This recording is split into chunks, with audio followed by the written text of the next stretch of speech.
Ornicar, grosso modo, ça a 11 ans, 3 ans de procès. On a pris 27 procès à peu près. Ensuite, on a eu 3 ans d'hypercroissance. Et là, on est dans la phase croissance, diversification. Ornicar, c'est 175 millions d'euros de levée.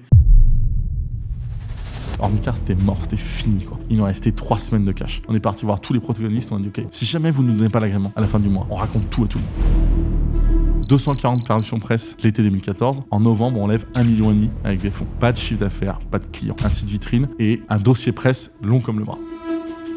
Oui, bonjour, bureau du président Hollande. Vous êtes convoqué à l'Elysée dans 3 jours. On y va, on se fait éclater.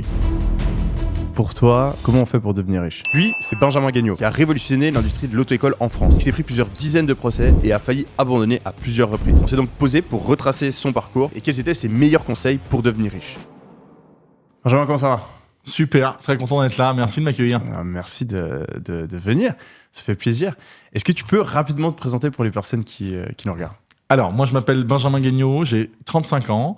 J'ai 3 enfants, je suis marié, j'habite à Marseille et j'ai fondé Ornicar, cofondé Ornicar il y a maintenant 11 ans, puis Scarlett il y a 2 ans et maintenant j'accompagne pas mal d'entrepreneurs pour lancer différents projets sur mon temps libre et voilà, et je suis ravi d'être là pour ce podcast. Ravi de t'avoir. Est-ce que tu peux nous décrire un petit peu qu'est-ce qu'est Ornicar et Scarlett, quelles sont ces boîtes, qu'est-ce que vous faites ? Alors, Ornicar, c'est une auto-école. En tout cas, à l'origine, c'est une auto-école. On est arrivé sur le marché en 2013, fin 2013, début 2014, avec pour objectif de rendre accessible la formation au permis de conduire. Et donc, on a créé ce qu'on appelle on a inventé le concept de l'auto-école en ligne, à savoir du code de la route en ligne et un réseau d'enseignants de la conduite diplômés qu'on réserve depuis son smartphone, mais qu'on retrouve bien dans une voiture physique avec un système de double commande, etc. Donc ça, c'est le concept Ornicar. Ça nous a permis de proposer une formation au permis de conduire à peu près 40% moins cher que le prix qui était appliqué à l'époque par les auto-écoles traditionnelles. Ornicar, grosso modo, ça a 11 ans, 3 ans de procès. On a pris 27 procès à peu près. Je ne parle même pas des contrôles de l'administration dans tous les sens, parce qu'on dérangeait. Ensuite, on a eu 3 ans d'hypercroissance. Et là, on est dans la phase 4-5 ans de diversification. Croissance, diversification. Et donc, on a lancé il y a 2 ans l'assurance auto, parce qu'on accompagnait nos jeunes pour obtenir le permis de conduire et après, on perdait nos clients. Et surtout, on perdait nos clients en termes de business, c'est une cata, mais également en termes d'impact sur la sécurité routière. On ne savait pas quelle était la qualité de notre formation. Et le meilleur moyen de savoir si notre formation produit des bons conducteurs, c'est de les assurer et de voir leurs sinistres. Et c'est pour ça qu'on a lancé l'assurance auto il y a 2 ans, qui aujourd'hui cartonne. Et sachant que, juste pour un petit rappel, le permis de conduire en France, c'est 1,2 milliard le marché, donc un petit marché. L'assurance auto, c'est 20 milliards. Donc c'est aussi la raison qui nous a drivé vers cette diversification. Donc ça, c'est pour Ornicar. Ornicar, moi, je l'ai dirigé pendant 9 ans et demi. Et comme je le souhaite à beaucoup d'entrepreneurs qui probablement nous écoutent, je me suis fait dépasser par ma boîte. La boîte a grandi tellement vite. Ornicar, c'est 175 millions d'euros de levée. Et elle a grandi vite, très vite, plus vite que la plupart des équipes et plus vite que moi. Et au bout de 9 ans et demi, je me suis dit que j'étais plus la bonne personne pour diriger cette boîte. C'était devenu trop gros, ça allait trop vite. C'est la raison pour laquelle j'ai laissé mon poste de CEO à une personne qui était beaucoup plus adaptée pour pouvoir diriger cette boîte, qui s'appelle Philippe, qui nous a rejoints. Et voilà, Philippe, c'est un profil de grand groupe. Il a été chez AXA, Aviva, MMA, donc très assurantiel. Et Ornicar avait besoin de quelqu'un pour l'emmener vers les prochaines étapes, qui n'était pas un entrepreneur créateur d'entreprise. Moi, je suis un créateur d'entreprise. Et donc, j'en ai profité, je lui ai laissé ma place de CEO et j'ai récupéré ma liberté d'entreprendre. Et maintenant, je monte des boîtes. Et il y a 2 ans, j'ai monté Scarlett avec 2 associés. Et donc, Scarlett, on a pris le contre-pied du permis de conduire, en tout cas du marché du permis de conduire, parce qu'on ne s'adresse pas aux jeunes de moins de 25 ans, mais on s'adresse aux jeunes de plus de 60 ans. En disant, OK, vous arrivez à la retraite, c'est le meilleur moment de votre vie. Vous avez bossé 45 ans. Vous avez, pour la plupart, fait des enfants, vous les avez éduqués. Vous êtes enfin tranquilles, ils sont autonomes. Et vous arrivez à ce moment de la retraite, mais vous n'avez plus un rond. Parce que quand vous passez de salarié à retraité, vous perdez 50% de pouvoir d'achat. 50% de vos revenus, c'est le taux de remplacement aujourd'hui en France. C'est inadmissible. C'est inadmissible et en même temps, c'est de la faute de personne. Aujourd'hui, il y a avec le baby boom qui est devenu peppy boom, aujourd'hui, il y a beaucoup plus de personnes qui sont à la retraite et on ne peut pas financer des retraites élevées. Et donc, le fait est que Scarlett, notre volonté, c'est de dire, OK, Vous qui avez travaillé pendant 45 ans, vous avez économisé, vous avez fait des emprunts pour acheter votre résidence principale, éventuellement une résidence secondaire. Maintenant, utilisez ces investissements pour pouvoir profiter de votre vie. Le viager, le prêt viager hypothécaire, tout ce qui vous permettra de rendre liquide votre patrimoine immobilier tout en conservant la jouissance va être de toute façon dans les années à venir indispensable pour compléter votre retraite. Vous avez votre retraite, vous avez votre appartement, 100 mètres carrés dans Paris, ça vous, on va dire, 1,2 million. Vous avez 70 ans, vous dites, OK, vous allez voir un acteur comme Scarlett. Nous, on vous trouve un acquéreur qui va vous payer, j'en sais rien, 700, 800 000 euros pour la nue propriété de votre bien et vous le gardez jusqu'à la mort du dernier survivant de votre foyer. Et voilà. Et nous, c'est la promesse qu'on veut faire, c'est profiter de cette retraite parce que c'est le meilleur moment de votre vie. Vous avez besoin d'argent, vous en avez. Vous voulez donner à vos enfants, donnez plutôt de votre vivant que de votre mort. Bref, on a réponse à tout sur les sujets de le viager ou le prêt viager hypothécaire, qui sont deux modèles un peu différents, mais finalement, c'est rendre liquide un patrimoine immobilier. Dans tous les cas, ça n'est jamais une mauvaise idée. Donc, renseignez-vous. Et nous, c'est vraiment ce qu'on veut mettre en lumière aujourd'hui avec Scarlett. Et sachant que moi, maintenant, j'aime assez les business d'assurance, j'ai pas pu m'en empêcher avec Scarlett. On a lancé un business aussi d'assurance santé, donc la mutuelle des personnes qui arrivent à la retraite. Voilà. Vous quittez votre job parce que vous êtes à la retraite, votre mutuelle ne vous couvre plus, vous devez prendre votre propre mutuelle. Et évidemment, les mutuelles, quand on arrive à un certain âge, on a probablement plus de soins de santé, donc les prix sont chers. Et donc, c'est souvent un peu la foire d'empoigne. Et donc, Scarlett, on s'est aussi positionné sur la mutuelle, la couverture santé des jeunes de plus de 60 ans. Du coup, t'aimes pas les personnes qui ont plus de 25 ans et moins de 60 ans, c'est ça? Ouais, exactement. En tout cas, j'ai pas grand-chose à leur proposer pour l'instant, même si je m'y attellerai. Mais voilà, là, je voulais vraiment créer une scission. Je ne voulais pas qu'on puisse me dire, parce que je suis encore quand même assez investi dans Ornicar, énormément investi dans Scarlett, et je voulais pas qu'il y ait de conflit. Moi, c'était hyper important. Je veux être le plus droit possible. Parce que dans les deux sociétés, j'ai des investisseurs, des actionnaires, etc. Et donc, c'était ultra important. Je veux pouvoir me regarder dans une glace et je déteste quand il y a des overlaps. Je suis très mal à l'aise avec ça. Je suis assez cash et j'aime bien qu'on soit avec moi. Donc voilà. Donc, c'est pour moi, ça a été hyper important. Et voilà. Mais aujourd'hui, comme j'accompagne notamment un autre entrepreneur sur tout ce qui est diagnostic immobilier, qui s'appelle, la boîte s'appelle Joule Diagnostic, et c'est un peu le Ornicar du diagnostic immobilier. Et ça touche toutes les classes d'âge. Donc, si quelqu'un nous écoute et a 40 ans, j'ai quand même quelque chose à lui vendre. Bon, t'as un parcours bien rempli. Du coup, t'as des boîtes qui ont pris des ampleurs assez impressionnantes. Et souvent, je me souviens, moi, quand j'étais plus jeune et que je regardais des interviews d'entrepreneurs, t'as presque l'impression qu'un entrepreneur qui a réussi, c'est un extraterrestre, c'est une personne complètement différente. Et toi, tu vois, en tant que cadeau ou que jeune personne, tu te dis, c'est un autre type de personne. Moi, je peux pas vraiment faire ça. Est-ce que tu peux nous ramener un peu en arrière, quand tu étais plus jeune? Est-ce que tu savais que tu allais réussir ce genre de choses? Comment est-ce que ça s'est créé, en fait, ces ambitions entrepreneuriales? Et puis, comment s'est passée un peu cette transformation pour faire de toi l'homme que tu es aujourd'hui? Alors, moi, je pense qu'il y a des réactions, comme tu viens de le décrire, mais il y a aussi la réaction inverse. Ok. Qui fait non, mais moi, je veux être CEO d'une startup qui a réussi. Je fais non, mais faut pas oublier le shitstorm qu'on a traversé pour en arriver là. C'est-à-dire qu'il n'y a pas d'entrepreneurs à succès qui en ont pas chié. Ça n'existe pas. Il faut arrêter de se mentir. Voilà. Donc, c'est un point de passage obligatoire. Après, moi, pour en revenir un peu en arrière, moi, je suis issu... je suis né à Châteauroux, dans le centre de la France. Donc, vraiment, une zone à circuler, néanmoins très sympa. Mais voilà, moi, je suis né là-bas, j'ai grandi là-bas. Et mes parents sont agriculteurs. J'ai perdu mon père à l'âge de 14 ans. Mes parents, donc forcément, je viens d'une famille assez vieille France, un peu aristocratie française, dans laquelle l'argent a toujours été un peu tabou. On ne parle pas d'argent à table, etc. Donc c'est catholique, machin. Et je renie pas du tout. J'ai adoré mon enfance et je renie pas ma famille pour le moindre événement. Mais moi, j'ai toujours été un peu là-dessus l'extraterrestre. Moi, je suis toujours été un peu un rebelle dans l'âme. Je suis le dernier d'une fratrie de 4. Donc, j'ai 2 grands frères et une grande sœur. Et puis, au bout d'un moment, il faut faire sa place. J'ai déjà fait, grosso modo, le même collège, enfin le même primaire que mes frères et sœurs, le même collège, Bon, le lycée, j'ai dû prendre un différent parce que les autres avaient coulé, mais il n'empêche que je suivais dans les traces ce qu'avaient fait mes frères, et parce que c'est ce qu'avaient prévu mes parents pour moi. Et comme moi, j'ai toujours été un peu rebelle, ça m'a toujours un peu agacé. Me dire, putain, tout le monde sait très bien ce que je vais faire. Avant même que je le fasse, ça me rend un peu dingue. Et voilà. Et très vite, j'ai compris que l'entrepreneuriat, pour moi, c'était ma voie à moi. Pourquoi ? Parce qu'avec le chemin qui était tracé par mes aînés, c'était forcément un job de salarié. Et c'était forcément un job de salarié avec des salaires, même s'ils sont très confortables, qui ne me permettraient pas d'avoir la vie que je voulais avoir. Moi, je suis quelqu'un qui adore l'argent. Voilà, j'ai aucun problème avec ça. Je suis quelqu'un de très dépensier. J'aime kiffer, j'aime être libre. Et être libre, ça coûte de l'argent de faire ce qu'on veut, quand on veut, où on veut, sans vraiment faire attention aux conséquences. Et donc voilà, c'était la vie que je voulais mener.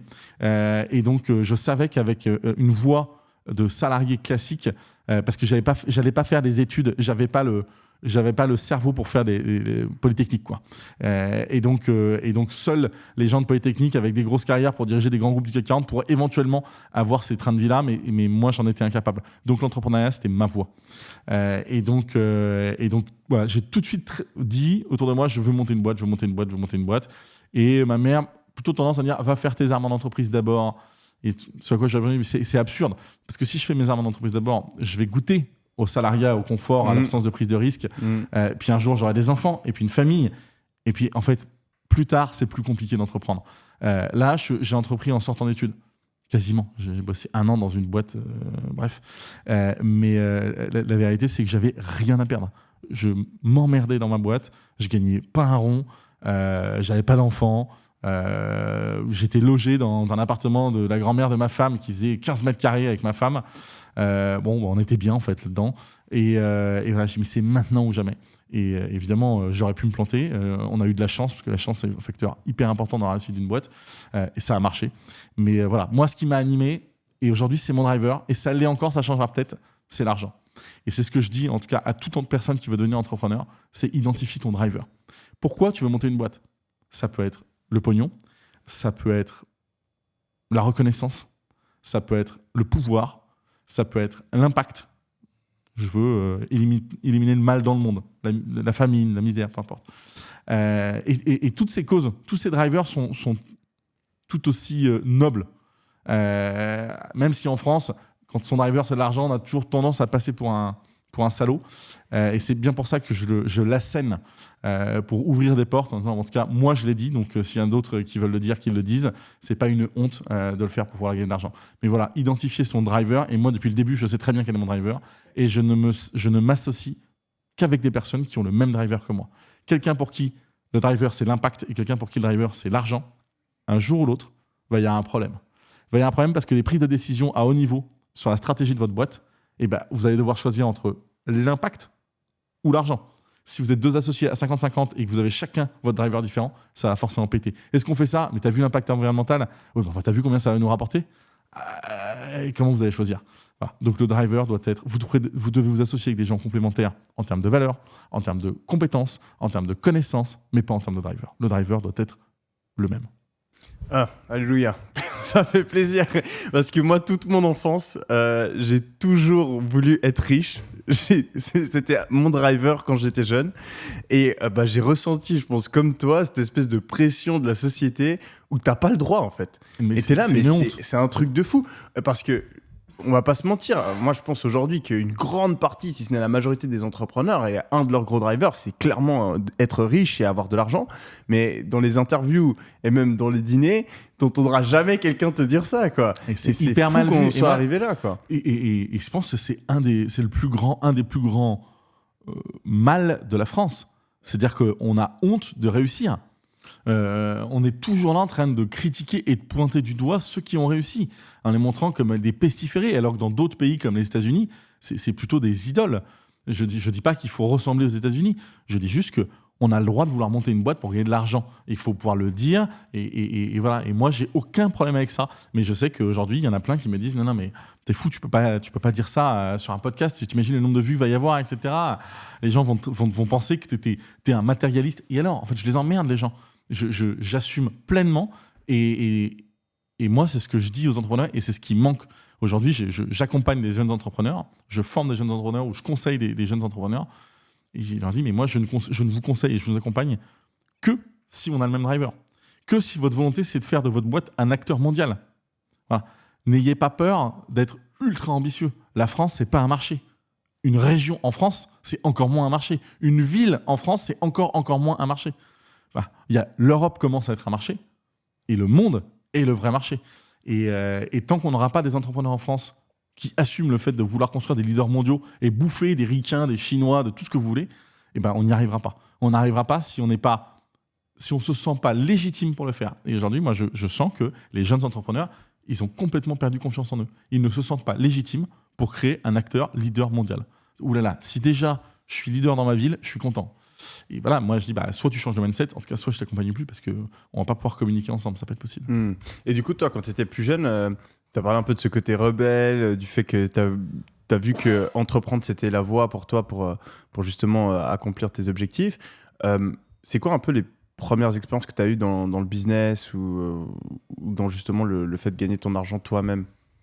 Alors, comme je le disais, j'ai des parents agriculteurs et donc moi, chaque été depuis 14 ans, et j'étais consentant, je faisais les moissons. Donc, j'accompagnais la récolte du céréal, blé, maïs, orge, colza, bon bref.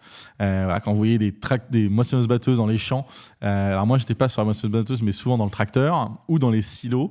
Et pour moi, ça me permettait de gagner ma vie. Et donc, je me souviens, c'était 10 € de l'heure. Et à l'époque, c'était quand même vachement bien payé. Mais honnêtement, c'était des grosses journées hyper intenses à pelleter du grain. Mais ça me payait quasiment les vacances de mon année à venir, quoi.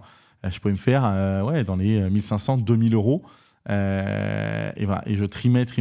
Et ça, dès l'âge de 14 ans. Et je trouve que c'était une super expérience. J'étais trop content. Je sortais de là rincé. Mais ça m'a apporté, je pense, de super valeurs. Même si... je suis pas en train de dire que je suis un bourreau de travail. Je suis plutôt quelqu'un de feignant. Voilà. Moi, mon principe de vie, c'est le 80-20, la loi de Pareto. Donc, je fais rarement l'extra mile, où il faut vraiment que la carotte soit grosse pour que je fournisse l'effort supplémentaire pour aller atteindre la petite carotte en plus. Bon, il faut que les carottes soient grosses, sinon je cours pas. Et voilà. Et donc ça, pour moi, c'est hyper important. Et sachant que là-dessus, j'en profite sur mon intensité au travail. Et d'ailleurs, j'ai vachement insisté, et c'est comme ça que je me suis présenté au début quand tu m'as demandé de me présenter. Je commence à parler de ma vie perso avant ma vie pro. Parce que ma vie pro, elle n'est qu'accessoire. Moi, il n'y a qu'une chose qui compte, c'est ma vie perso, c'est ma famille, mes enfants, ma femme, etc. Ma vie pro, c'est un moyen de gagner de l'argent. Jamais Ornicar a été mon bébé. Jamais Scarlett a été mon bébé. Quand les gens disent « Ah, mais t'as abandonné le poste de CEO, mais c'était ton bébé », j'ai dit « Non, pas du tout. En fait, je ne suis pas le père d'Ornicar, ça n'a aucun sens ce que vous racontez. Ornicar, c'est une structure juridique, une entreprise, et les autres sont des enfants avec un cœur, des poumons, des bras, des jambes. Et j'ai dit « Mais vous êtes fous, en fait. Vous êtes fous de penser que je peux les considérer au même point. Je n'ai pas abandonné mon enfant en laissant les rênes d'Ornicar à quelqu'un qui est plus fort que moi. » Enfin bref, donc voilà, moi ma priorité c'est l'équilibre vie pro vie perso, et c'est aussi la raison pour laquelle je suis parti d'Ornicar, c'est qu'arrivé un moment il fallait peut-être rajouter un peu d'intensité dans la gestion de cette boîte, et moi j'en étais pas capable parce que ça voulait dire faire de trop gros sacrifices sur ma vie perso. Ok, et donc du coup tu as cette première expérience où tu fais la moisson, tu gagnes un petit temps d'argent par toi-même, etc. Tu vois l'effort du travail et ce que ça peut rapporter. Et ensuite, est-ce que tu as d'autres expériences entrepreneuriales ou est-ce que tu passes direct à ta première vraie expérience, c'est Ornicar du coup? Ouais, ma première boîte, c'est Ornicar. Ok, ouais. Et du coup, comment est-ce que tu fais t'avais quel âge à l'époque? 24. À 24 ans pour fonder cette boîte, faire le grand saut et puis réussir du premier coup, entre guillemets. Alors, déjà, on est deux. On se lance sur ce projet. Alors moi j'étais salarié, j'avais mon petit job là dans l'entreprise, ça se passait pas très bien. Mon associé lui était entrepreneur déjà. Et bref, mais on attend un signal. Moi je dis ok, j'ai quand même les quelques restes de mon éducation. Est-ce que je démissionne? Mais comment ça va? Comment je vais réussir à gagner ma vie, etc. Bon bref, prise de risque où là je faisais moins le malin. Au moment où il fallait franchir le cap, je dis bon, okay, on attend un signal fort. Et là, il y a un concours à l'époque qui s'appelle le concours des 101 projets. On est en 2011, c'est organisé par Xavier Niel, Marc Simoncini, Jacques-Antoine Grandjean. 3 monstres de l'entrepreneuriat français qui disent OK, on va investir 25 000 euros dans 101 boîtes montées par des entrepreneurs de moins de 25 ans. Et voilà. Et donc, nous, on postule. Et je dis, c'est parfait. Si jamais on est dans les 101, je me casse et on y va, on se lance. Et là, on prépare le dossier, on présente le dossier. Je crois qu'ils ont 2 ou 3 000 candidatures. On va pitcher, parce que sur les 3 000 candidatures, ils en font pitcher 300, et sur les 300, ils en retiennent 101. On pitch au Théâtre de Paris, et début décembre. Et là, les résultats sont donnés, et on termine premier du concours. Et donc, là, c'est la teuf absolue, et le lendemain, je me barre de ma boîte, et c'est comme ça que je jump in dans Ornicar en disant, si j'attendais un signal, je ne peux pas en avoir un plus fort que c'était le concours du moment. Enfin, c'était vachement relayé par les médias. Le lendemain, on a eu une publication, une parution de presse qui a été probablement le point de départ de toutes nos galères, mais peu importe, probablement aussi le point de départ de notre succès aujourd'hui. Mais voilà, moi, c'est comme ça que je me suis lancé en disant, j'avais besoin de ce signal, un associé qui était prêt, un projet.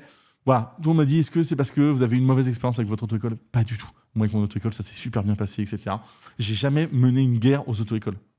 Je suis un opportuniste. J'ai vu une taille de marché, j'ai vu un besoin qui n'était pas répondu, donc un pain, et je dis, on y va, en fait. Le marché est suffisamment important pour créer une boîte qui va rapporter de l'argent. Il y a de la place. Maintenant, c'est l'exécution qui fera la différence. T'as eu l'idée comment, du coup ? Tu l'as trouvé comment, cette idée ? L'idée, c'était mon associé d'époque qui est venu en disant il faut qu'on crée un logiciel sur les auto-écoles pour les aider à mettre en commun leurs ressources. Et en fait, très vite, on s'est rendu compte que les auto-écoles ne voulaient pas travailler avec nous. Et donc, on a fait évoluer l'idée en disant en fait, à nous d'être une auto-école. Et donc, c'est comme ça qu'on a lancé notre auto-école. Et alors là, début des galères, il faut avoir un agrément. Alors là, vous rentrez dans l'administration française. Ça a été infernal pendant 3 ans. Jusqu'à un moment où on a dû menacer un peu tout le monde, dire OK, vous nous donnez notre agrément, faut avoir un agrément pour être une auto-école. Normalement, une auto-école traditionnelle, elle est en 3 semaines. Nous, il nous a fallu 3 ans. Et on nous l'a donné parce qu'on a menacé la terre entière. On a menacé de raconter que la BPI nous finançait alors que le ministère de l'Intérieur nous bloquait, etc. Donc finalement, Bercy nous finance, Beauvau nous empêche d'exercer. Donc Bercy finance un truc qui coûte de l'argent, et alors que c'est le même gouvernement qui le bloque. Bref, on est arrivé sur des niveaux où ça devenait aberrant. On a pris tous les grands protagonistes et on a dit c'est pas difficile si on n'a pas notre agrément, alors que notre dossier il est complet et conforme depuis 3 ans, à la fin du mois. Mais pourquoi on a pris cette décision ? Parce qu'on n'avait plus d'argent. On n'avait plus de fric. Ornicar, c'était mort, c'était fini, quoi. Il nous restait 3 semaines de cash. Et c'est là où je me rends compte que c'est comme ça qu'on prend les meilleures décisions. On est parti voir tous les protagonistes, on a dit OK, si jamais vous ne nous donnez pas l'agrément à la fin du mois, on raconte tout à tout le monde.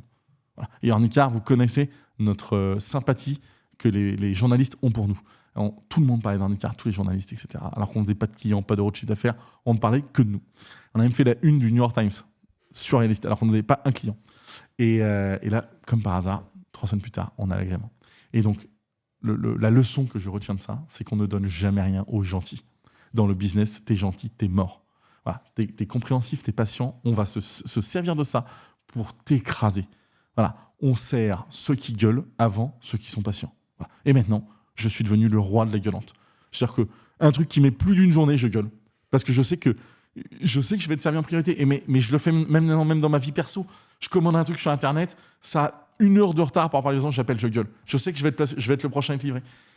Alors, il faut aimer et vivre dans le conflit. Mais maintenant, j'en suis absolument convaincu. Les gentils, on ne leur donne rien. On leur donne rien, jamais, etc. Donc, ça, c'est le plus gros enseignement, je pense, que j'ai appris pendant ces années très difficiles avec Ornicar. Parce que du coup, vous faisiez quoi ? Vous ne pouviez pas faire grand-chose si vous n'avez pas d'agrément. On avait levé un peu d'argent, donc on faisait des séminaires. On recrutait des gens et on faisait des séminaires alors qu'on n'avait pas rien à développer. On a fait toutes les erreurs possibles et imaginables que de jeunes entrepreneurs peuvent faire. Tu files 1,5 million à 2 gamins de 24 ans dont le business est bloqué par l'administration, qui doivent justifier tous les 3 mois auprès d'un conseil d'administration, voilà les avancées, etc. Effectivement, tu trouves un peu le temps long. Et en fait, sans trop le savoir, on s'est vachement préparé. On a préparé un outil, mais c'était lourd parce qu'il a fallu quand même justifier auprès de nos fonds le fait que on leur avait dit que dans 3 mois on avait l'agrément et finalement ça a pris 3 ans. Et donc voilà, on a recruté les équipes, on a viré les équipes, on a lancé des produits, on les a retirés, on les a relancés. Bon bref, on s'est un peu cherché pendant 3 ans. Mais en revanche, ça nous a permis, le jour où on a obtenu l'agrément, on a ouvert les portes de la cage de 2 lions qui n'avaient pas bouffé depuis 3 ans. Et là, on a dévoré le marché en 6 mois. Sachant que Ornicar, on est les premiers à être arrivés fin 2013, et on a des concurrents qui sont arrivés 2014-2015. Pendant que nous, on était bloqués, eux, en gros, ils sont passés par la petite porte, et ils n'ont pas dit qu'ils voulaient être une auto-école en ligne, donc ils ont eu un agrément, ils ont été plus malins que nous sur le coup. Et donc, ils sont arrivés avec leur agrément. Donc nous, c'était notre idée. D'autres boîtes avaient l'agrément et pas nous, et exerçaient. Et nous, on était comme des dingues. Et donc, le jour où ils ont ouvert les portes, on les a tous bouffés. Mais en 6 mois, la vague Ornicar, on s'était emparé de tout le territoire français en termes de couverture pour la conduite, le code, etc. Bref, ça a été les 6 mois les plus excitants de la vie d'Ornicar. Vous avez fait comment, du coup, pour rattraper votre retard ? On a vachement surfé sur toute la communication qu'on a fait. On avait finalement créé pas mal de listes d'attente, on avait plein d'enseignants qui nous attendaient pour pouvoir travailler avec nous parce qu'on a une marketplace, on met en relation des enseignants avec des élèves, et donc celui qui gagne le marché, c'est celui qui à la fois la demande mais aussi la supply. Donc les enseignants, c'était hyper important, et les enseignants avaient confiance en nous, c'est nous qui avions mené ce combat de l'auto-école en ligne, etc. Ils ont été hyper reconnaissants, hyper fidèles, et quand nous on est arrivé, finalement, même si nous on n'exerçait pas, en termes de notoriété, on était 20 fois plus connus que tous nos autres concurrents. Parce que les médias adorent quand ça parle de sang. Et nous, ça a saigné pendant 3 ans, big time. Et donc, c'est-à-dire, c'était quoi un peu les unes, les trucs C'était... en fait, tout a commencé, l'article, le feu aux poudres, c'est l'article post-victoire au 101 projet dont je parlais tout à l'heure. Et le titre de l'article, c'était une citation de mon associé ou de moi, je ne sais même plus qui c'était. C'était « Avec Ornicar, on veut mettre fin aux raquettes organisées des auto-écoles traditionnelles ». Je vous laisse imaginer 2 merdeux de 24 ans qui arrivent sur un marché où il y a des gens qui y bossent depuis 50 ans, qui se font insulter de voleurs et de racketteurs. Ça veut dire qu'on ne contrôlait pas trop la communication à l'époque. Et ça a foutu un bordel. Tel point qu'on a dû appeler le journaliste pour qu'il modifie le titre sur la version online. Sur la version papier, c'était trop tard. Et voilà. Et donc ça a été vraiment... le feu aux poudres, et là après s'en sont suivis des procès. Et là, on a vu de la part des syndicats des auto-écoles traditionnelles une instrumentalisation de la justice pour bloquer le déploiement, nous asphyxier à coups de frais d'avocat pour bloquer le développement de la boîte. Et donc, on va leur mettre tellement de procès qu'ils vont devoir payer tellement de frais d'avocat qu'ils ne pourront pas suivre. Et donc, ils vont se coucher.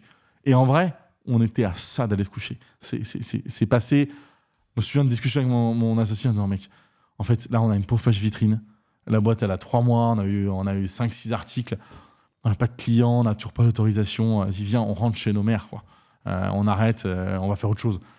Et en fait, on s'est dit, non. S'ils nous font autant chier que ça, c'est qu'on est assis sur quelque chose qui peut être potentiellement énorme. Et donc, on dit, OK, on a pris le contre-pied. Et on s'est servi de ces procès pour médiatiser. Et donc là, on reçoit ce procès début 2014. Le procès se passe juin 2014. On le gagne, on va dire, à 80%, mais on communique les premiers. Et donc, on communique les premiers en disant qu'on a gagné à 100%. Et là, c'est repris dans tous les médias. Et on fait, l'été 2014, on fait 240 parutions presse. Et donc, on est sur des plateaux de télé, on est sur des plateaux de radio, on est partout. Je ne sais pas ce qu'il devait rien se passer l'été 2014. On ne parlait que d'Ornicar partout. Et 29 août 2014, on fait la une du New York Times. Dans tous les avions, il y avait notre gueule en une du journal. C'est quoi, les Frenchies qui veulent... Exactement. C'était du French bashing. Alors, pour raconter la petite histoire, donc la parution dans le New York Times sort 29 août. Le 30 août, numéro masqué sur mon téléphone. Je me souviens très bien, j'étais en vacances dans le sud. Oui, bonjour, bureau du président Hollande. Vous êtes convoqué à l'Élysée dans 3 jours, je sais plus comment c'est. J'ai dit, mais on peut savoir pourquoi. Moi, je me dis peut-être c'est pour mon agrément, peut-être qu'ils vont finir par le donner cet agrément. Elle me donne pas plus d'infos. Et donc j'appelle mon associé, je fais bon, a priori ça sent bon, on va à l'Élysée, au moins c'est toujours marrant d'aller visiter ce monument. Bref, on y va. On se fait éclater, mais sermonner comme des enfants qui ont volé des bonbons à la boulangerie. Mais vous n'avez pas honte, le French bashing, pour qui on passe dans tout le monde entier avec votre article, c'est une honte, vous ne pouvez pas faire ça, etc. Moi, je n'ai pas du genre vraiment à me laisser démonter. Je fais, attendez, moi, on nous a appris, dans la République française, dans nos études, à dire la vérité. Nous, on ne raconte que l'histoire d'Ornicar.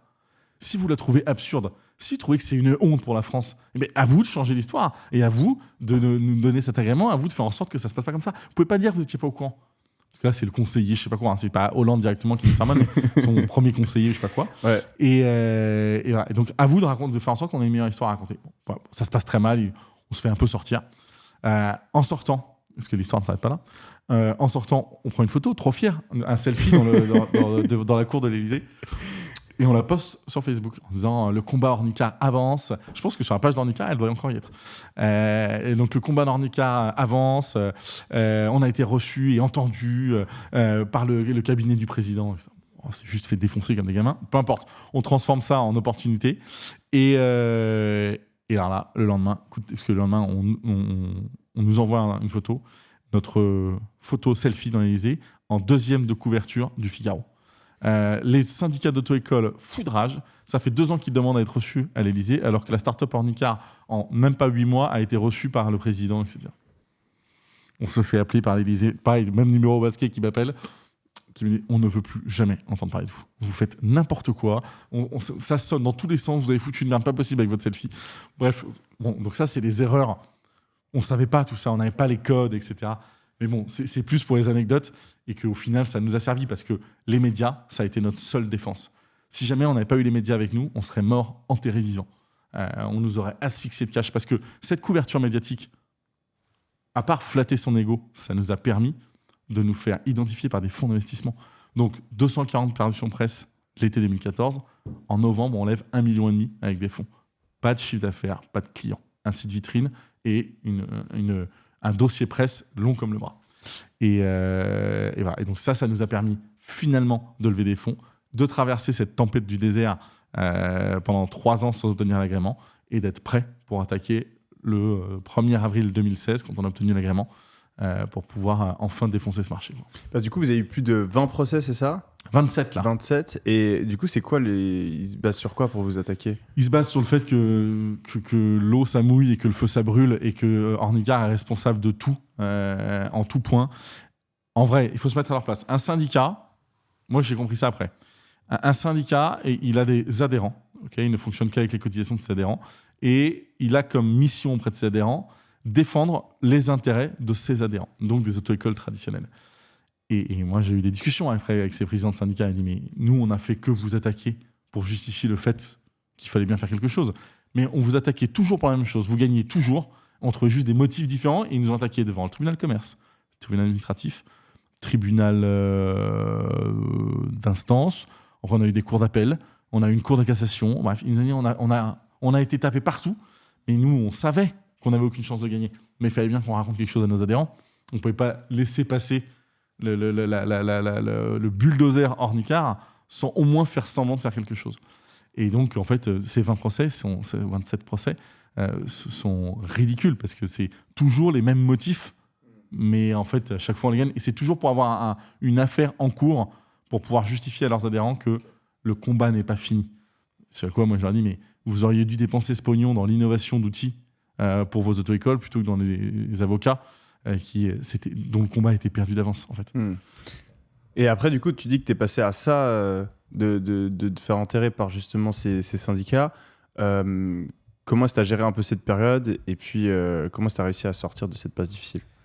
Moi, un jour, la boîte allait mal, elle n'avait plus de cash, j'avais demandé à nos actionnaires, bon les gars, il va falloir remettre un peu. Et là, ils m'ont dit quelque chose, ils m'ont regardé, ils m'ont dit quelque chose. Ça les a fait marrer, moi pas du tout. C'est, tu verras, on va pas remettre d'argent et quand on n'a plus de cash, on prend de bien meilleures décisions. Ça saoule. Et en fait, ils avaient tellement raison. Et donc là, on est en janvier 2016. Okay, donc la boîte, elle a 2 ans, 2 grosses années. 2 ans et demi, on va dire. Et janvier 2016, et là, on ne peut plus payer nos salaires. On va payer les salaires. Il y a 7 personnes dans la boîte, plus 2 associés. Il n'y en a plus de quoi se payer. Et donc, avec toutes les charges, etc. Donc là, c'est pas difficile. Très bien, je fais venir ma femme dans les équipes et qui met son nez dans la compta et la finance. Et en fait, on payait des trucs dans tous les sens, on savait même pas, des outils, des machins, etc. On n'avait jamais prêté attention à la consommation de cash. Jamais vraiment. On avait entassé les différents produits, tools, etc., qui n'étaient pas forcément utiles. Et voilà. Et donc, elle nous a fait un passage en revue. Et donc, on a écrémé. Nous, on a arrêté de se payer, les deux associés. Et on a arrêté de payer le loyer. Et on a arrêté de payer tout ce qu'on pouvait arrêter de payer, etc. Et en parallèle de ça, j'ai été voir la BPI. Et j'ai dit à la BPI, on n'a plus d'argent, il faut que vous nous aidiez. Et là, la BPI nous a dit, on vous accordera un prêt à condition que vous ayez votre agrément. Si vous n'avez pas d'agrément, on arrête là. Et donc là, on est en janvier 2014, il nous reste 2 mois de cash pour payer les salaires des autres. Il faudra aussi rembourser le loyer, mais ça, on verra ça plus tard. On priorise les galères. C'est ça l'entrepreneuriat, c'est de prioriser les galères. Je commence par ce qui est le plus urgent. Et nous, ce qui était le plus important, c'est de payer les équipes. Payer les bureaux. C'est chiant, parce qu'il y a forcément quelqu'un qui attend, qui a besoin de cet argent pour vivre. Mais bon, il faut prioriser. Et donc, notre priorité, c'était les salaires. Et donc là, on avait 2 mois pour remuer ciel et terre pour avoir notre agrément. Et voilà. Et donc, c'est là où on s'est mis à menacer tout le monde. Voilà. On a menacé tout le monde. Le truc est tombé. La BPI nous a prêté de l'argent, ce qui nous a permis de faire cette grosse croissance pendant 4 mois. On a fait un bridge avec nos investisseurs. Ensuite, on a fait une grosse levée de fonds et la machine était partie. Mais c'est passé. Mais à 2 semaines près, c'était mort. On avait déjà limite préparé la documentation du dépôt de bilan, etc. Et ça fait très storytelling de dire ça, mais c'est vraiment la vérité. On est en mars, le 15 mars 2016. Pour moi, la boîte est capoute, quoi. Parce que l'agrément, on n'a aucun signal de « on va vous le donner ». Et pour la petite histoire, l'agrément, on l'avait demandé à Paris, à la préfecture de police de Paris. Bon, le dossier a duré 3 ans, il était mort et enterré. Et donc, on s'est dit, on va changer de nom. Je ne sais pas si tu vois Obélix qui va chercher de la potion magique, mais qui se déguise, parce que comme il n'a pas le droit, oui. Voilà. Et ben là, c'est pareil. Donc là, on se dit, OK, on va plus s'appeler Ornicar en dénomination sociale. On va s'appeler un nom bien français, passe-partout, Marianne Formation. Et donc là, vous pouvez voir sur société.com, Ornicar n'existe pas, c'est Marianne Formation, la boîte. Et on s'est dit, on s'appelle Marianne Formation, on change de préfecture, on a été en Loire-Atlantique, on a été déposé notre agrément. On se dit, ils vont y voir que du feu. Donc, on a déposé l'agrément. Tout discrètement, c'est pas nous, on a fait déposer par quelqu'un d'autre le dossier, etc. Voilà, demande pour Marianne Formation, petite auto-école nantaise, etc. Voilà. 2 heures plus tard, je reçois un appel. Oui, monsieur Guignot, on a bien vu votre demande d'agrément à la préfecture de Loire-Atlantique, ça ne change pas le problème, etc. Non, ça nous a coûté en plus un peu de blé de changer la déviation sociale. Bon, bref, c'est des petites tentatives pour échouer. Ouais. Mais au final, on a eu notre agrément, mais in extremis. Et voilà. Et en plus des menaces, honnêtement, ce qui nous a aidé à avoir l'agrément, c'est le too big to fail. Et ça, c'est quelque chose qu'on a compris relativement vite, je veux dire, courant 2015. Une fois qu'on aura des élèves qui ont payé quelque chose, ça sera compliqué pour l'administration de nous étouffer, de ne pas nous donner l'agrément ou pas avoir une bonne raison pour ne pas nous donner l'agrément. Et donc, c'est pour ça qu'on a fait un pivot un peu avant, donc été 2015. On se dit, OK, on n'a pas le droit d'être une auto-école, donc on n'a pas le droit d'enseigner la conduite à titre onéreux. OK, bon, c'est un peu technique, mais bon, on s'en fout. On s'est dit, OK, en revanche, on peut tout à fait être loueur de voitures à double commande. Donc, on a passé notre activité pendant quelques mois de auto-école à loueur de voitures avec double commande et accompagnement par un enseignant diplômé à titre bénévole. Donc, le mec ne se fait pas payer pour l'enseignement de la conduite, mais pour la location de sa bagnole. C'était vraiment tellement tiré par les cheveux quand j'y repense. J'aime bien donner cet exemple qui est vraiment très trivial. C'est quelqu'un se fait attraper par la police chez une prostituée et dit non, mais je ne payais pas l'acte, je louais la chambre là, pour l'heure, en fait. Et non, ça ne marche pas. Ça s'appelle un abus de droit. C'est ce que j'ai découvert après. Mais c'est pas grave. En fait, on avait mis un pied dans la porte. Le temps que la justice se saisisse et nous interdise, ça faisait déjà 2 mois qu'on était lancé. On avait déjà accueilli, je ne sais pas, 300, 400, 500 clients. Et donc maintenant, l'administration devrait se justifier sur pourquoi ils n'ont pas leur agrément. Pourquoi il y a 500 clients qui vont devoir perdre l'argent qu'ils ont mis dans Ornicar, parce qu'ils ont acheté des packs de location de voitures à double commande à titre... bref. Et, voilà. Et en fait, c'est le too big to fail qui nous a sauvé les fesses. On ne pouvait plus mettre juste un voile sur Ornicar. Il aurait fallu justifier auprès du millier de clients pourquoi Ornicar n'a pas son agrément, pourquoi Ornicar ne peut pas continuer son activité alors que pourtant il respecte les règles. Voilà. Et ça a été pour nous assez salvateur. Mais je ne sais plus qui nous avait donné ce conseil en disant mettez un pied dans la porte. Une fois que vous aurez le pied, personne ne pourra la fermer. Et voilà, ça c'est un conseil que je peux donner. qui a été hyper utile. Même si au début, vous êtes un peu border. On est des bandits, on est des entrepreneurs. Les entrepreneurs, si vous respectez toutes les règles en France, vous allez avoir du mal. Voilà. Au début, il faut savoir prioriser le respect de la réglementation, tout en étant le doigt sur la couture. Mais au bout d'un moment, il faut mettre le pied dans la porte, c'est hyper important. Et du coup, quand ça va mal, c'est compliqué, mais quand ça va très bien, c'est aussi compliqué des fois. Quelles sont les galères que tu as dû surmonter justement dans l'hypercroissance que vous avez eue pendant les années qui ont suivi? Là, c'est des galères humaines, c'est du people management. En fait, la boîte est vraiment passée de 300 000 à 12 millions de chiffre d'affaires en 18 mois. Et donc, vraiment une explosion. Et donc, c'est principalement de la gestion de process, mais surtout du people. Il faut trouver les bons profils. Et c'est le rôle d'un CEO. Le rôle d'un CEO, c'est de trouver les bonnes personnes, de les mettre à la bonne place et de le faire au bon moment.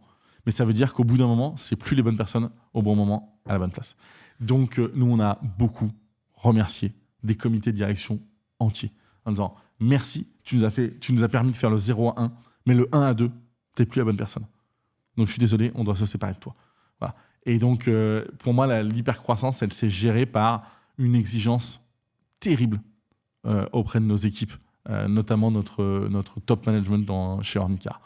Et ça, on a été toujours hyper scrupuleux à faire en sorte que la boîte soit équipée des meilleurs profils, même si ça voulait dire avoir des discussions, les pires discussions qu'un entrepreneur peut avoir, c'est un licenciement. Rien ne compte d'autre que ça, en termes de mauvaises nouvelles à annoncer.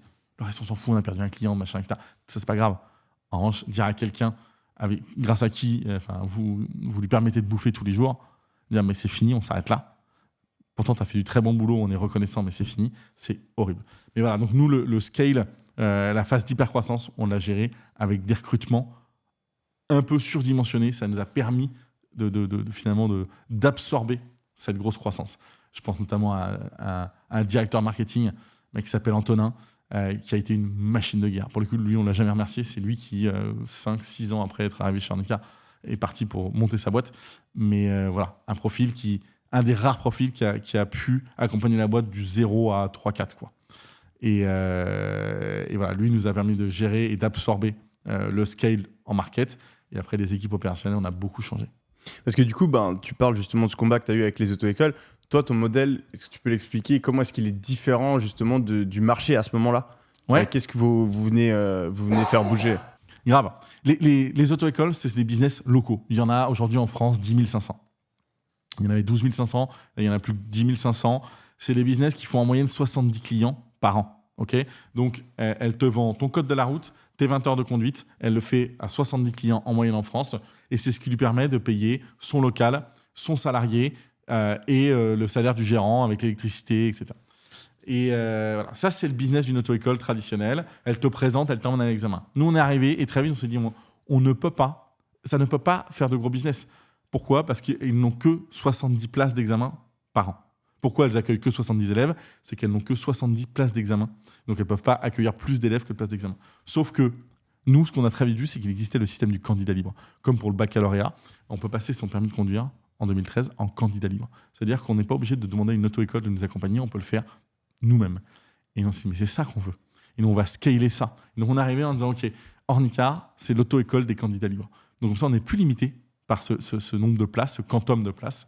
On ne les veut même pas, vos 70 places par an, gardez-les. Nous, on fait que du candidat libre. Et là, le candidat libre, ça nous permettait quoi? D'accueillir 100, 200, 3000, 20 000, 100 000 clients chaque année.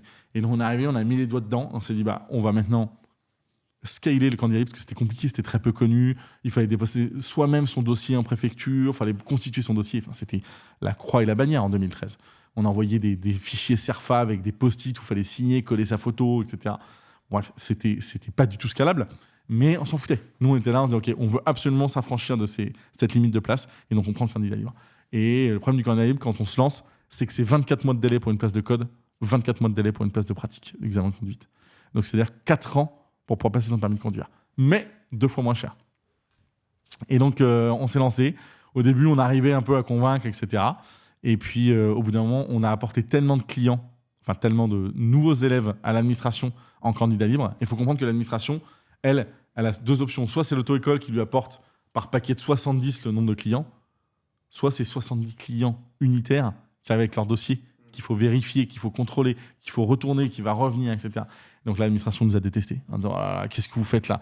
Vous nous faites péter nos services. Il n'y a que des candidats libres qui arrivent à cause d'Ornicar et tout. C'est n'importe quoi. On a dit télé, c'est légal ou c'est pas légal? C'est légal. Donc on continue comme ça. Et en revanche, si vous voulez qu'on travaille sur des API avec l'administration, etc., on est là. Et non, va des rétro Satanas. Et bon, évidemment, c'était sûr, au bout d'un an, ils nous ont appelé la queue entre les jambes. Bon, il faudrait peut-être qu'on voit un peu si on peut pas travailler ensemble, etc. Voilà. Et donc, c'est comme ça que le candidat libre, finalement, c'est démocratisé. Et c'est comme ça qu'on a vraiment réussi à casser l'auto-école. Et donc, Ornicar, aujourd'hui, sur la conduite, c'est 120 000 élèves par an. Une auto-école, c'est 70. Et donc, les gens disent, mais comment vous faites pour être 40% moins cher qu'une auto-école? Et parce que l'auto-école, elle prend, j'en sais rien, moi, 50 balles de marge sur un client quand moi, j'en prends 5. Mais sauf qu'elle, elle le fait sur 70 et moi, je le fais sur 120 000. Il n'y a pas de ces économies d'échelle, il n'y a pas de magie. Mais voilà, donc c'était... La plus grosse interrogation, c'est pourquoi les auto-écoles n'ont pas pris le pli très rapidement. Pourquoi elles ne se sont pas dit, mais oui, venez, nous aussi, on va faire du candidat libre. Comme un G7 a pu le faire. Je suis venu en G7, là, au studio. C'est 100 fois mieux qu'un Uber, honnêtement, aujourd'hui. C'est plus confort, c'est plus quali. Moi, je préfère. En plus, il faut prendre des voies de bus, etc. Je trouve que G7 a super bien réagi. Les auto-écoles, elles sont là en disant non, mais Ornicar est responsable de tous les problèmes de l'insécurité sur les routes en France, etc. Leur système ne fonctionne pas. Mais quel système ne fonctionne pas? Les piliers de la sécurité routière dans l'enseignement, c'est une voiture double commande et un enseignant diplômé. C'est deux choses qui sont chez Ornicar. Nos enseignants, c'est pas des gens qu'on a attrapés dans la rue en disant tiens, tu veux pas monter dans une bagnole double commande et t'apprends à Maurice à conduire. Pas du tout, en fait. Donc voilà. Donc les auto-écoles ont jamais réagi. J'ai jamais compris pourquoi. Et j'ai toujours trouvé ça un peu bizarre, ou qu'elles profitent de leur présence physique pour faire de leurs locaux des superbes flagships, des lieux de vie, des lieux d'apprentissage. C'est là où elles nous auraient bouffé. Nous, on n'avait pas le modèle de faire d'avoir des locaux. Aujourd'hui, c'est ce qui nous a permis de couvrir tout le territoire français en 3 ans. C'est qu'on n'avait rien à ouvrir. On avait juste à mettre sur un point sur une carte, sur un site internet. Hyper facile. Mais bon, voilà. Et du coup, c'est quoi les grandes étapes de la croissance d'Ornicar? Tu as parlé un peu de ces premiers 18 mois où vous avez une énorme croissance, mais ensuite, c'est quoi les grosses steps que tu as dû passer pour faire croître la boîte Nous, les grosses steps ont été pas mal quand même assimilés à des grosses levées de fonds. Donc, on a grosso modo les 3 ans de galère, j'en ai suffisamment parlé. Ensuite, les 3 ans d'hypercroissance, donc on est passé de grosso modo 300 000 de chiffre d'affaires à 40 millions de chiffre d'affaires. Donc, ça faisait une belle croissance rapide. Donc ça, on a pas mal géré ça avec de l'outillage, des process et des people un peu plus en avance que ce que pouvait se payer la boîte. Et d'ailleurs, soit dit en passant, c'est la raison pour laquelle on lève des fonds. On lève pas des fonds pour se faire kiffer ou pour faire la une des médias. Lever des fonds, ça veut dire céder son capital, ce que j'ai de plus cher, à des fonds. Ça m'amuse pas, je le fais pas pour le plaisir. Je le fais pour m'acheter du temps. Je lève des fonds parce que je veux arriver à des niveaux de croissance plus rapidement que si j'avais pas levé de fonds.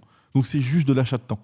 L'achat de temps avec notamment de l'achat d'expérience et de profils. Je me paye des profils que ma propre profitabilité ne me permettrait pas de me payer. Voilà. Et donc, c'est comme ça qu'on gère l'hypercroissance, en recrutant les bonnes personnes. Des gens qui ont connu, qui ont déjà vécu ça, et qui arrivent avec leur boîte à outils, leur caisse à outils, en disant voilà les process à mettre en place pour une activité, une marketplace, B2C, construire une marque, machin, etc. Voilà. On a recruté des gens qui l'ont déjà fait. C'est beaucoup plus facile. Et parce qu'au moins, ils ne reproduisent pas les mêmes erreurs. Et donc ça, c'est les grandes étapes.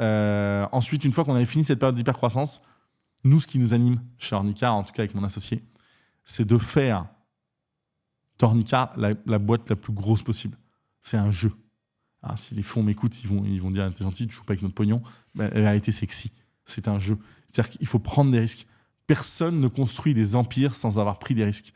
Et donc moi, cette période d'hypercroissance commençait un tout petit peu à se calmer. Je dis mais on ne va jamais valoir 10 milliards en étant sur un marché de 1,2 milliard. C'est pas possible. Donc, comment on fait pour que Ornicar puisse prétendre à des sujets de valorisation colossaux? Comment on fait? On a dit, OK, on double down. On a essayé de développer l'international. Je pense qu'on s'y est mal pris. On a essayé de développer l'Espagne et l'Allemagne. À l'époque, je pense que l'Allemagne n'était pas prête en termes de réglementation et que c'est beaucoup plus compliqué parce que c'est par région. Et l'Espagne, pareil, c'était la gauche qui venait d'arriver et qui était en train de faire un procès à Deliveroo assez énervé. Bref, donc il y a un sujet de time to market qu'on n'a pas maîtrisé. Et bref, mais on va y retourner à l'international et dans ces pays-là, probablement. Et surtout, l'assurance. OK, il faut qu'on diversifie. Nos clients, aujourd'hui, on dispose d'une force chez Ornicar. Et la principale force d'Ornicar aujourd'hui, 450 000. 450 000, c'est le nombre de personnes entre 18 et 25 ans qui achètent un produit chaque année sur le site d'Ornicar. Une génération, pour rappel, c'est 760 000 personnes en France. Okay, sur ces 760 000, entre 18 et 25 ans, il y en a 450 000 qui achètent un produit chez Ornicar. Voilà. 70% d'une génération, chaque année, vient sur le site ornicar.com et achète une formation. C'est colossal en termes d'accès à une génération. Et donc on se dit, OK, quelles sont les prochaines étapes? Et donc nous, on veut accompagner pendant la vie du citoyen mobile avec sa voiture nos élèves. Et donc c'est pour ça qu'on a lancé l'assurance. Voilà. Et ça a été 2010, 2020, 2021, 2020, c'est toujours une année un peu compliquée. Hein. Donc je ne sais plus trop si c'est 2020 ou 2021, mais le lancement de l'assurance. Voilà. Et ça a été le gros mouvement et la grosse prise de risque. Ornicar arrivait à l'équilibre, on était rentable, machin, etc. Et OK, fuck la rentabilité, on double down sur l'assurance. Et ça a été super. On a fait beaucoup de bêtises. J'ai fait beaucoup de bêtises. J'ai cru que l'assurance, c'était un métier facile. En fait, c'est un métier complexe. Et c'est la raison pour laquelle il était temps pour moi aussi de laisser ma place en 2022, janvier 2023, même à quelqu'un qui connaissait ce métier-là. Parce que l'avenir d'Ornicar, c'était plutôt l'assurance que l'auto-école. L'auto-école, on ne fera pas 100% de part de marché, il ne faut pas se voiler la face. On a encore de belles marges de progression. Mais aujourd'hui, l'étape d'après, c'est l'assurance et pourquoi pas d'autres services, la banque. Voilà. Aujourd'hui, on ne s'interdit rien tant que c'est cohérent avec ce qu'on veut offrir comme expérience à nos utilisateurs. Nos utilisateurs, c'est les jeunes. Ok. Et du coup, en parallèle de ça, toi, est-ce que tu as aussi investi? Est-ce que tu as essayé de faire travailler ton capital ou tu es plutôt focus sur le business? Ouais, moi j'ai essayé de... Alors, j'aurais peut-être pas dû, mais je me suis pas mal activé en tant que business angel. À mon échelle, j'ai dû faire une petite vingtaine de boîtes. Mais la vérité, c'est que je suis très mauvais investisseur. Je suis très mauvais investisseur sur mes invests. Il y a quand même pas mal de boîtes qui sont parties à la casse. Alors, je sais que c'est peut-être les ratios du marché, j'en sais rien. Mais j'ai du mal à me satisfaire d'un ratio comme ça. Et donc, aujourd'hui, j'ai décidé que passer 1 heure, 2 heures avec un entrepreneur, une entrepreneur, c'était pas suffisant pour savoir si oui ou non la boîte allait marcher. Et je sais pas comment font les fonds qui investissent dans des boîtes ayant parlé même 5-6 heures avec des entrepreneurs. En fait, je trouve que ce modèle de l'investissement aujourd'hui n'a pas vraiment de sens. Il faut passer plus de temps aux côtés des entrepreneurs pour savoir ce qu'ils ont dans le bid, pour savoir si ils vont être capables d'emmener leur boîte là où il faut l'emmener, etc. Parce qu'en fait, les mecs savent pas. Et voilà. Et donc moi maintenant, c'est pour ça que j'ai lancé une offre. J'accompagne les entrepreneurs sur les périodes de 3 à 6 mois. Je facture l'accompagnement, mais à la clé, si jamais moi je suis convaincu parce que les gens ont dans le bid, là maintenant j'investis. Et donc je n'investirai pour l'instant plus que comme ça. Et ça va me permettre d'écarter beaucoup de risques. Le risque zéro n'existe pas. Mais comme investir dans des boîtes en early stage, donc en phase très jeune, ça ne dépend que de l'équipe. Moi, 2 heures, ça ne me suffit pas pour savoir si l'équipe est bonne, quoi. Donc voilà. Donc, j'ai perdu pas mal d'argent dans mes investissements. C'est pas très grave, j'étais au courant des risques que je prenais. Mais en revanche, ça fait 2 ans que je suis obsédé par comment je pourrais prendre moins de risques tout en continuant à soutenir des jeunes entrepreneurs. Et ce que j'ai trouvé, c'est OK, je les accompagne sur une période de 3 à 6 mois. Et là, je décide si oui ou non ça vaut le coup d'investir. Et je pense que c'est un peu du startup studio à ma façon. Mais voilà, que sur le temps libre qui me reste, j'ai pas beaucoup de temps parce que je suis pas mal occupé par Scarlett et un peu par Ornicar aussi. Donc voilà où j'en suis. Et c'est ma nouvelle vision de l'investissement dans la tech, quoi. Il y a beaucoup d'entrepreneurs qui regardent, de personnes qui veulent entreprendre, qui regardent cette vidéo. Est-ce que tu peux nous parler un peu de justement qu'est-ce que tu peux leur apporter, quel type de profil tu recherches, etc. Alors moi déjà, j'ai plein d'idées de boîtes. Et je suis désespéré, je ne trouve pas d'entrepreneur. Donc, s'il y a des gens qui nous écoutent, moi, j'ai des idées de boîte. Et là, j'ai fait passer des entretiens, les 3 derniers mois là, à Marseille, à des gens. Et la 3e question, c'est « Ouais, je suis chaud, mais c'est payé combien ?» Je suis « Non, mais t'es sérieux, t'as rien compris, en fait. Depuis quand être entrepreneur, c'est payé ? Enfin, c'est payé 60% de la boîte. Donc, c'est payé énormément d'argent si tu te sors les doigts. En revanche, c'est payer que dalle si tu vas glander dans ton canapé. Et puis c'est ça le métier d'un entrepreneur. Ça n'existe pas. Sinon, c'est un intrapreneur. Aller chez Alliance et aller monter une boîte au sein d'Alliance, j'en sais rien.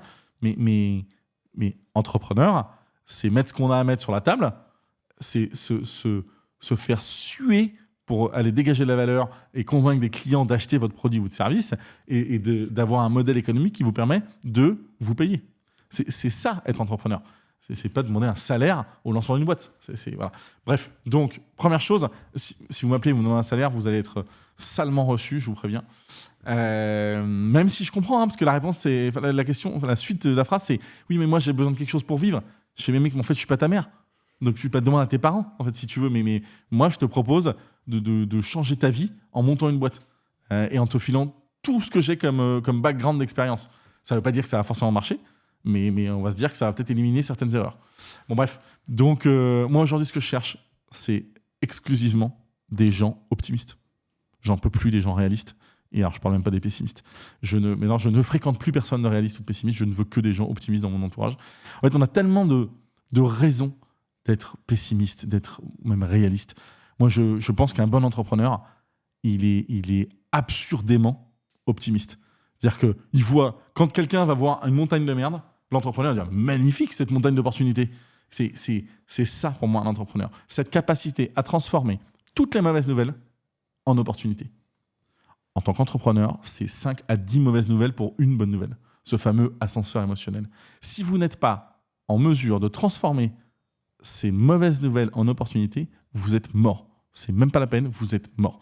Donc moi, je ne veux que des gens qui sont extrêmement optimistes, qui ont ce cerveau qui fait OK, galère égale opportunité. Et des gens pour qui le driver, c'est l'argent. C'est important, pour moi, en tout cas. Sinon, on n'arrivera pas à se comprendre. Et des gens qui ont beaucoup d'ambition. De l'humilité, mais beaucoup d'ambition. Voilà. Des gens qui veulent vraiment construire des leaders. C'est ça qui m'excite. Voilà. Pas des gens qui se complaisent dans des petites boîtes. Et c'est pas du tout péjoratif. Chacun est fait pour gérer la boîte qu'il veut. Mais voilà. Moi, ce que je veux, c'est à chaque fois, je veux créer des énormes trucs. C'est ce qui m'amuse, c'est ce qui m'anime. Voilà. Chacun son truc. Et voilà. Et donc, c'est maintenant un peu le profil de gens que je recherche. Voilà. La dalle, très optimiste. Et c'est déjà pas mal. Et du coup, c'était important pour toi d'être riche quand tu étais plus jeune. Il y a beaucoup de personnes qui regardent ces vidéos pour qui c'est aussi important. Pour toi, comment on fait pour devenir riche ? Comment on fait pour devenir riche ? Alors déjà, se prendre des tickets d'euro millions, c'est quand même assez peu sûr en termes de probabilité. Pour moi, la meilleure façon de vouloir devenir riche, c'est de viser extrêmement haut. De toujours viser haut et exécuter, avancer. Moi, je connais tellement de potes qui ont toujours voulu monter des boîtes et qui n'ont jamais monté de boîte. Et d'ailleurs, si on regarde un peu le marché, les boîtes les plus successful, les entrepreneurs les plus successful, c'est souvent ceux qui n'ont pas fait d'études. Parce qu'ils n'avaient pas le choix. Et donc, dites-vous que vous n'avez pas le choix. Dites-vous que vous allez prendre tous les risques possibles. Vous ne faites pas trop chier sur le choix de l'idée. Choisissez plutôt un marché qu'une idée. L'idée, c'est rien. C'est 5%, 2%, 1% la réussite d'un projet. Voilà. Donc, choisissez un marché. Allez-y. N'ayez pas peur de crier haut et fort que vous êtes là pour mettre une branlée à tous vos concurrents et que vous terminerez évidemment premier et que vous laisserez personne s'approcher de vous. C'est pas de la vantardise, c'est juste de l'assertivité. Voilà. Je suis assertif, je vais construire le leader, il n'y a aucun doute. Si vous commencez à douter, imaginez-vous derrière ce que les autres ont pensé. Ne jamais douter. Donc voilà, et exécuter. Pour moi, exécuter, c'est un bien grand mot. Ça veut dire quoi ? Ça veut dire avancer dans son projet. Vous avez une idée, créez un site web. Allez voir vos clients. Mais créez un site web, le produit le plus simple possible. Faites pas chier à créer une usine à gaz. N'imaginez pas ce que veulent vos clients. Créez quelque chose et itérez. Voilà. Et si vous voulez devenir très riche, plus le marché sera gros, plus vous aurez des chances d'être riche. Pourquoi les boîtes aux US sont mieux valorisées ? C'est parce que le marché, c'est 340 millions d'Américains ou je ne sais plus combien contre 66 millions en France. Ils ont plus d'argent. Voilà, et ils ont plus d'argent. Donc si vous voulez être riche, mon avis, montez une boîte, choisissez un marché et avancez, exécutez pas à pas et soyez extrêmement ambitieux. Et vous n'en avez pas trop avec les détails au début. 80-20. Voilà. Allez faire ce qui va générer le plus de valeur pour votre boîte dès le début. Voilà. Soyez pas les meilleurs élèves de la classe en termes de conformité à la réglementation. Voilà. Faites le strict minimum pour que ça passe. Et en revanche, allez chercher des clients, allez parler à vos clients, allez faire payer vos clients. C'est ça l'objectif, quoi. Mais assurez-vous que le service est à la hauteur de ce qu'il paye. Aujourd'hui, toi, t'es riche? Ouais, jamais assez pour l'instant. C'est ma question. Est-ce que t'es assez riche selon toi? Non, je suis pas assez riche. Mais je pense que peut-être qu'un jour je le serai. C'est quoi pour toi t'as un chiffre en tête? C'est quoi pour toi être riche? Mais pour moi, alors déjà, faut bien comprendre, je veux pas être riche pour amasser les millions sur mon compte en banque. J'en ai strictement rien à foutre de ça. Ma richesse, la richesse financière, c'est pour me payer ma liberté. Faire ce que je veux, quand je veux, où je veux. Voilà. Qui jamais on me dise ah non, tu peux pas faire ça parce que j'ai pas assez de blé. L'enfer. Parce que je le choisis, mais pas parce que j'ai pas assez de blé. Donc moi, ma richesse, c'est si un jour je veux pouvoir m'acheter un truc, je veux pouvoir le faire. Aujourd'hui, alors j'en ai pas pour l'instant envie, mais si j'ai envie de m'acheter un bateau de 23 mètres, je peux pas le faire. Voilà. Mais je suis pas sûr que ce soit ce dont j'ai envie, mais bon, peu importe. Mais en revanche, partir à toutes les vacances scolaires, 100% des vacances scolaires avec mes enfants. J'étais à Bali à la Toussaint, je vais skier tout l'hiver avec mes enfants, l'été on part, etc. Ça, c'est ça, pour moi, elle sert à ça, cette richesse. J'ai une super maison à Marseille, je suis très content, un appart au ski, voilà. Mais j'en ai pas assez.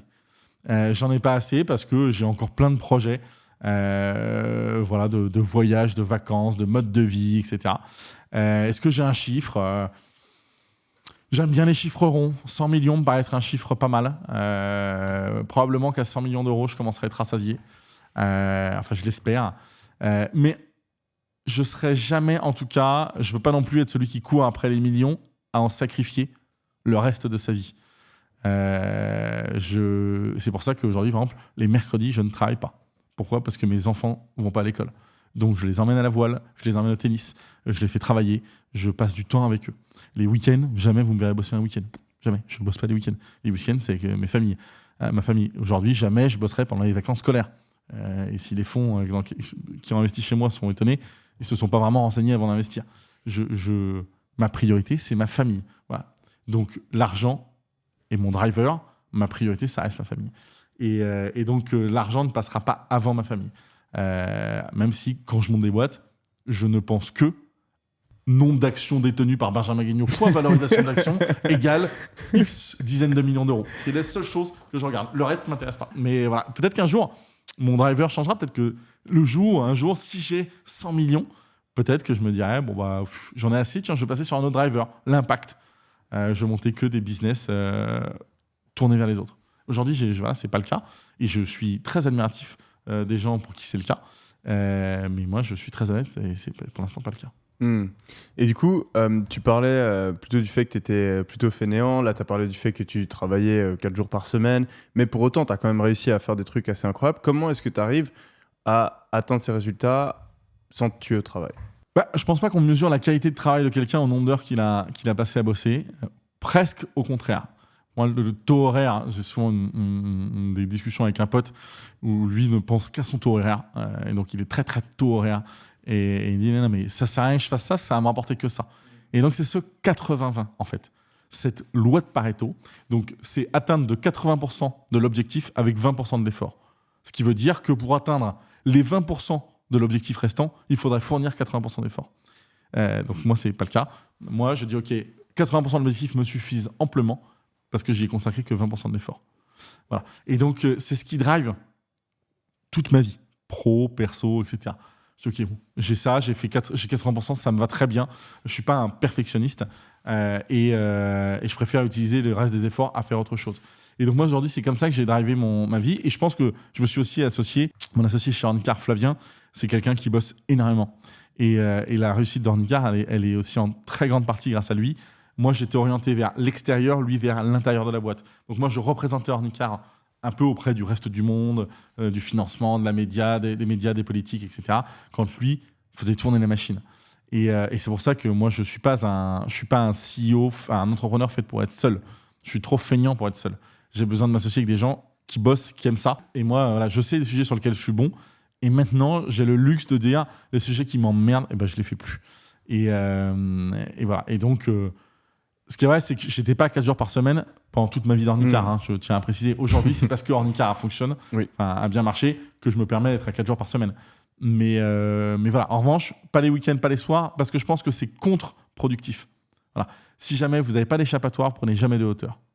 Et si vous ne prenez pas de hauteur, vous prenez jamais de décision. Vous êtes toujours dans votre océan de galère. Alors, comment je vais gérer cette galère ? À 19h, moi, je débranchais.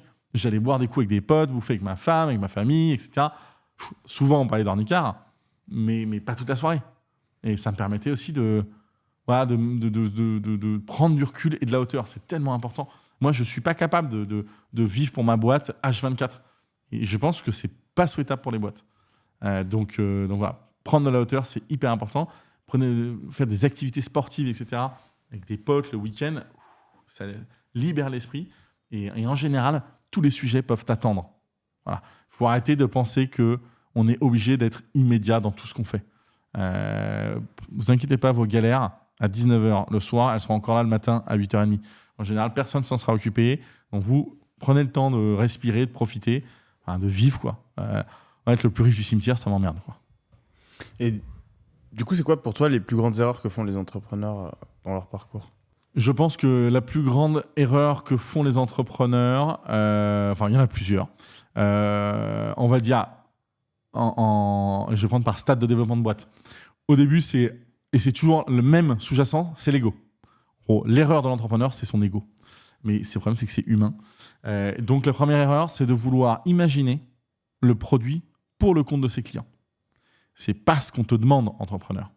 On te demande de balancer ton idée, une première version, un MVP vraiment light, et ensuite d'itérer après avoir parlé à ses utilisateurs. Ne va pas penser à la place de tes clients.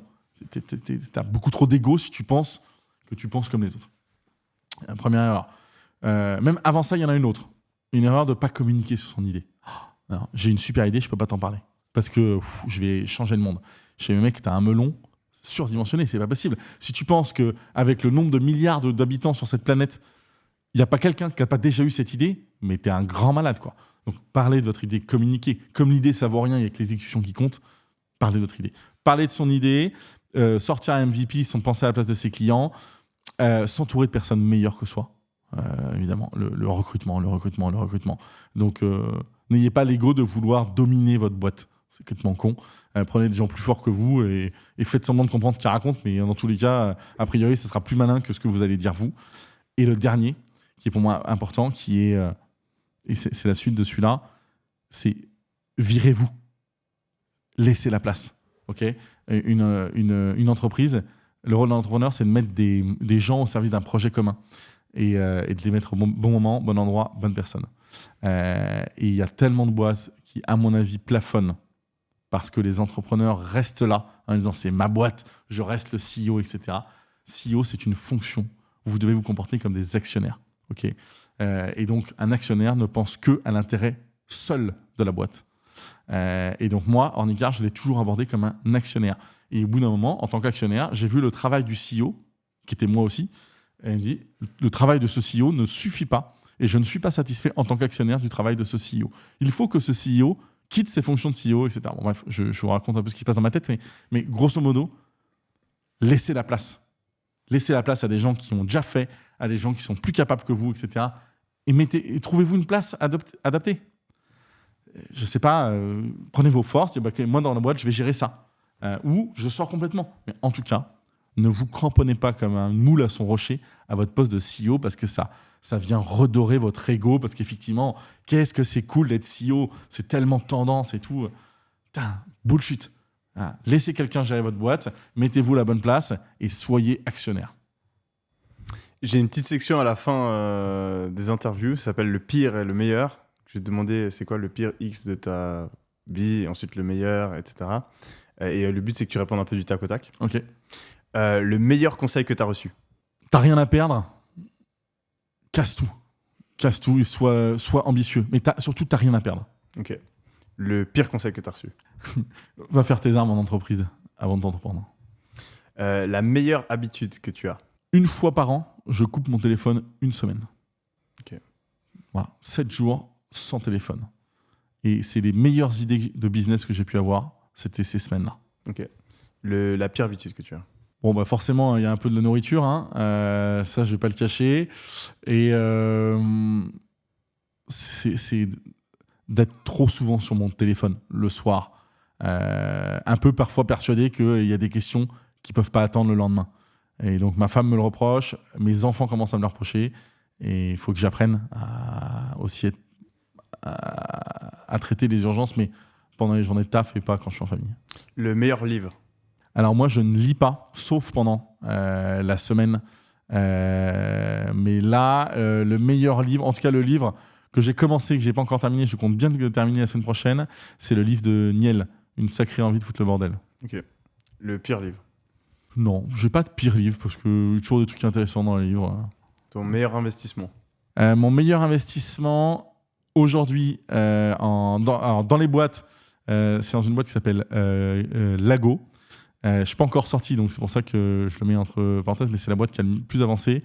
Et sinon, ça a été mon meilleur investissement, c'est clairement Ornicar, j'en reviens pas, et l'immobilier. Mes résidences principales, à chaque fois, je m'en suis bien sorti. Ton pire investissement. Oula, j'en ai beaucoup. Alors financier, évidemment, c'est mon mariage, hein, parce que même si en amour ça se passe très bien, qu'est-ce que ça coûte cher. Ça c'est sûr, financièrement, mariage, enfant. Et sinon, pire investissement, non mais je veux pas citer les boîtes, mais j'ai beaucoup de boîtes, dont une personne qui s'est barrée avec la caisse. Il habite à Marseille, donc peut-être qu'un jour je le croiserai s'il écoute ce podcast, on aura une petite discussion. Ta meilleure dépense. Une bagnole extrêmement confortable. Je passe ma vie en bagnole et la bagnole, c'est mon bureau. Et donc, je passe mes coups de fil, Voilà, c'est les seuls moments où tu es tranquille. Tu as la bagnole ou les toilettes. Sous les toilettes, ça résonne, ça s'entend. Donc, moi, la caisse. Et donc, je me suis pris une caisse cossue. Et comme ça, je bosse de ma caisse et je regrette pas du tout. C'est le meilleur achat que j'ai pu faire. Ta pire dépense. Ma pire dépense, je me suis acheté un petit bateau à Marseille. C'est vraiment un gouffre. C'est sympa pour aller prendre l'apéro, mais c'est vraiment, financièrement, il faut être accroché, quoi.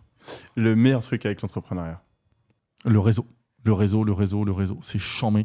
Vous rencontrez des gens différents de tous bords, tout horizon, c'est chambé. Sortez d'ailleurs, entrepreneurs, même salariés de start-up et tout. Putain, mais restez pas derrière vos bureaux, quoi. Sortez, allez parler à vos homologues. C'est passionnant. Le pire truc avec l'entrepreneuriat. Les aléas, le stress.